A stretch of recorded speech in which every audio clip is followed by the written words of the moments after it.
অনেক মদত যে আসছে তো ঠিক, তবে আমি বলে রাখি আমরা এখানে এই যে এখানে এক টেবিলে বসে আছি হিন্দু মুসলমান সব সম্প্রদায়, আমাদের সামনে বসে আছে সমস্ত মুসলমান এবং হিন্দু সম্প্রদায়ের সবচাইতে অসংখ্য মানুষ এই পূজা উপলক্ষে এই দীর্ঘকালের সুপ্রাচীন এই মন্দিরের তারা এসেছেন উৎসব পালন করার জন্য, দেখার জন্য।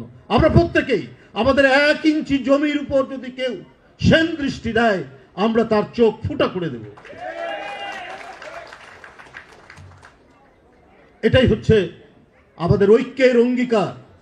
আজকের এই উৎসবের দিনের এটাই হচ্ছে আমাদের ওয়াদা যে আমরা এই দেশকে ভালোবাসি, আমরা একই খাবার খাই, আমরা একই ধরনের পোশাক পরি, আমরা ঈদে যেমন পায়জামা পাঞ্জাবি পরি ঠিক হিন্দু সম্প্রদায়ের পুরুষ মানুষরাও পায়জামা পাঞ্জাবি পরে বিভিন্ন মন্দির পরিদর্শন করছেন, মেয়েরা শাড়ি পরছেন, উৎসব করছেন। এই উৎসবের অধিকাংশ সংস্কৃতি তো এক।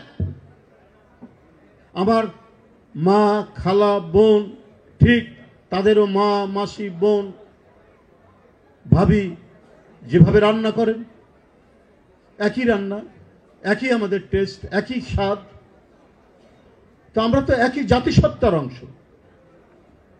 কিন্তু কোনোভাবেই যেন এইটা এই এই এই জমাট মোজাইকটাকে যেন ভাঙতে না পারে সেই প্রচেষ্টা আমাদেরকে নিতে হবে, সেই দিকটা আমাদের দেখতে হবে। আজকেও আবার কেউ কেউ বলেন যে এখানে যদি কেউ ঢুকে পড়ে তাহলে 50 লক্ষ লোক আমরা সেটা প্রতিহত করব। তা আপনি 50 লক্ষ লোক প্রতিহত করার কে? আপনারা, এটা জনগণ প্রতিহত করবে। যদি কারো ইচ্ছা থাকে কোনো ধরনের আগ্রাসন চালানোর, আমরা তো শুনিনি যে কোনো দেশ বাংলাদেশে আগ্রাসন চালাবে, হঠাৎ করে এই কথা বললেন কেন? আবার আপনারাই 5ই আগস্টে বলেছেন যে আমরা ভালো সম্পর্ক গড়ে তুলব পার্শ্ববর্তী দেশের সাথে, কত আওয়ামী লীগকে মাফ করে দেবেন, ক্ষমা করে দেবেন। আজকে আবার বলছেন 50 লক্ষ লোক আপনাদের নিয়ে আপনারা নামবেন।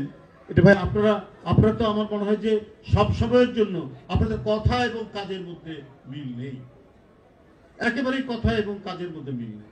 কখন কি বলছেন, মানে ক্ষমতায় যাওয়ার জন্য মানসিক ভারসাম্য হারিয়ে ফেলেছে সেই ইসলামী দলটি,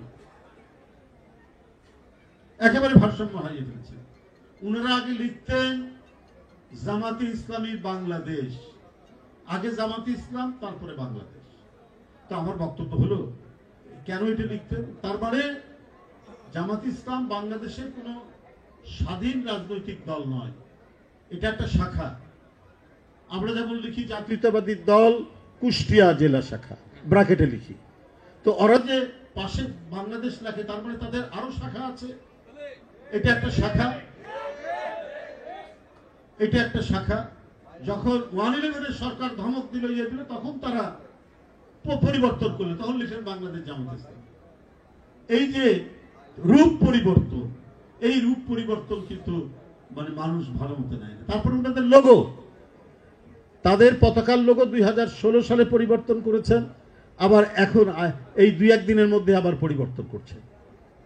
আমাদের পতাকা শহীদ রাষ্ট্রপতি জিয়াউর রহমান দলীয় পতাকা যা করে গেছেন এখনো তাই আছে, আমাদের দলের নাম তাই আছে।